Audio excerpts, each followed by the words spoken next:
The Orbital Airburst Strike is powerful, but it does not distinguish between Terminid and Automaton, light infantry and heavy armor, or between the swarm advancing on your position and the Helldiver standing too close by. When it fires, whatever is in the area of effect quickly stops being in the area of effect. Your Super Destroyer does not pause to consider what it is you intended. Super Earth didn't design this weapon with precision in mind.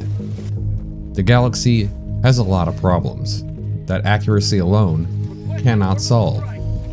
Moments where enemies are arriving in such high numbers that individual targeting becomes irrelevant, where the only meaningful question is how much of the horde you can clear before it reaches you. For those moments, Super Earth invented a devastating stratagem. The Orbital Airburst Strike fires a 110mm round from your Class 6 Series Super Destroyer. Weighing 5 kilograms and traveling at 400 meters per second, unlike most stratagems, this shell is only a delivery mechanism. Its one job is to reach a designated altitude above the battlefield and detonate, releasing its payload onto unsuspecting foes below. That payload is 12 8mm shrapnel fragments per round. Each weighs 2 grams, travels at 300 meters per second, and is strong enough to pierce medium armor. It doesn't end there though. On contact, each of those fragments detonates into a 350 damage explosion with a 6-meter radius. The result is an overlapping series of blast waves saturating the area. It's not a single impact, but a cascading series of lethal events. This happens 4 times across 4 salvos, 6 seconds apart. That's 48 shrapnel fragments in total, each with its own explosion. Those who have seen it up close describe the combined effect as a kind of massive shotgun fired downward from more than a kilometer up. The Airburst Strike covers approximately 40 meters despite the prescribed 30-meter area of effect. This is because the shape is oblong, stretched along the area between the Super Destroyer's position and the target. Because of this, at the outer edges of the map, where the firing angle becomes even more extreme, this effect is the most pronounced. Any Helldiver caught within that radius at the time of impact will be killed. Not injured, but killed outright. Their armor type is irrelevant. Even a shield generator backpack offers no protection. The shrapnel does not know the difference between enemy infantry and a Helldiver, and it does not care to learn. A Helldiver who throws the beacon between themselves and their own ship is by no means outside the danger zone. It may, in fact, be inside a much larger one. The practical rule is simple. Find your destroyer and throw the beacon away from yourself, away from your teammates, and away from the destroyer's side of the battlefield. You do not want it firing in your direction. When those 3 conditions are met, the Airburst Strike performs exactly as intended. When they aren't, it still performs exactly as intended. It just includes more Helldiver deaths in the result. Our call-in time is 4.45 seconds, which can be reduced to 3.45 with the targeting software upgrade. Cooldown sits at a reasonable 100 seconds, 95 with morale augmentation, and 90 with 0G breach loading. With everything installed, you can get it down to a neat 85.5 seconds. It unlocks at level 5 for 4,000 requisition slips. Early enough that most Helldivers will have encountered it at least once before that, and cheap enough that it's easy to justify in your budget. The input sequence is the simplest in the entire game. Right, right, right. No other stratagem has such a straightforward input. 3 identical buttons, easily executable under pressure. When things are getting hairy and your fingers aren't steady, the Airburst Strike asks almost nothing of the Helldiver, calling it in. Against what it's designed for, it is devastating. Light and medium infantry are ripe for the picking. Terminated warriors, automaton troopers, anything caught in the open will be decimated. 4 salvos over 16 seconds means the area is repeatedly cleared in waves, making it particularly effective against bug breaches.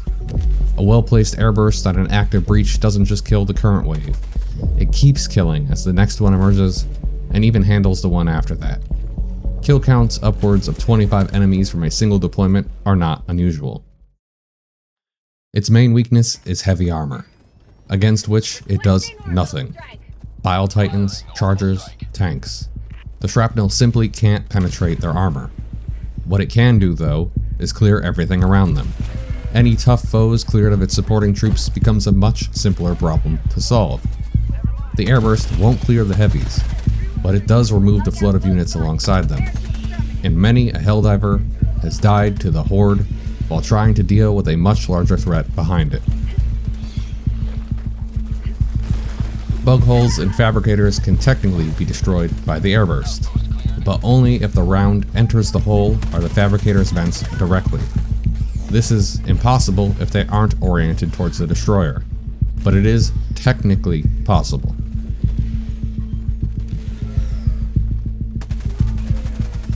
The airburst sits in the anti-chaff orbital category alongside 2 close competitors. The orbital gas strike covers similar ground, but with damage over time and blinding foes via a persistent cloud rather than 4 discrete salvos. Against bug breaches, the gas strike offers more continuous denial. The airburst hits harder in each window, but doesn't linger between them. The orbital Gatling barrage, meanwhile, operates on a 70-second cooldown with a tighter area and the ability to damage structures. Community opinion is genuinely split on which of these 3 is strongest. The actual answer is that the mission type and the faction determine which performs the best. Against Terminids, the airburst's 16-second duration and wave functionality gives it an edge the Gatling barrage and gas strike don't match as cleanly. But against automatons, where the enemy is more spread out, and it's harder to manage the shape of the blast safely, the Gatling barrage's tighter footprint is often easier to deploy without putting teammates at risk. The stratagems you need to support the airburst are pretty straightforward. Something that handles what it can't. And that means 2 things: heavy target coverage, and something to deal with the Horde between deployments. For heavies, something simple like the Orbital Precision Strike is the obvious partner. The airburst clears infantry, while the Precision Strike handles the Bile Titan or Hulk. The 2 never compete for the same target, which makes sure neither is ever wasted. You can also use a heavy weapon like the recoilless rifle or the quasar cannon if you'd rather keep something on hand for emergencies or smaller numbers of tough armor. During that 16-second deployment window, you're obviously not fighting in the blast radius. You're repositioning, dealing with what managed to escape, or turning your attention to the next problem. Because of that, a stratagem that operates independently during the window pairs well. An autocannon sentry can cover approaching enemies, or the orbital EMS strike can hold a group of foes in place long enough for the airburst to arrive and finish them off. In essence, turning the call-in time from a liability into a chance to set things up. Against automatons, specifically, where bot drops are fast, Eagle stratagems complement it well. The Eagle airstrike covers fabricators and grouped armored targets the airburst can't reliably destroy. And unlike the airburst, it doesn't require destroyer awareness to deploy safely. One Eagle alongside the airburst gives you a faster option for the moments where time or geometry isn't working in your favor. The pattern across airburst loadouts is consistent. Cover the heavies, cover the gaps, and let it do only what it was designed to do. Clear everything between you and it before they have a chance to reach you.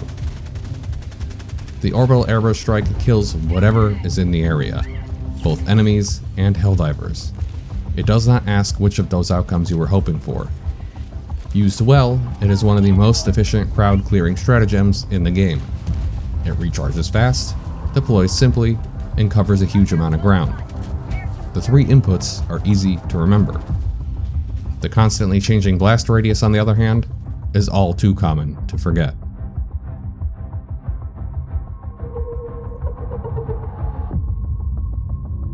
That's the Airburst. This style of guide is something I've wanted to make for a long time, and I'm so happy to finally be doing it and that you all like it so much. If it landed for you, subscribe and let me know in the comments. If it didn't, let me know that too. I'm sure y'all are going to be arguing about whether it's good on higher difficulties or only on lower ones. That's what you've been doing with the other ones so far.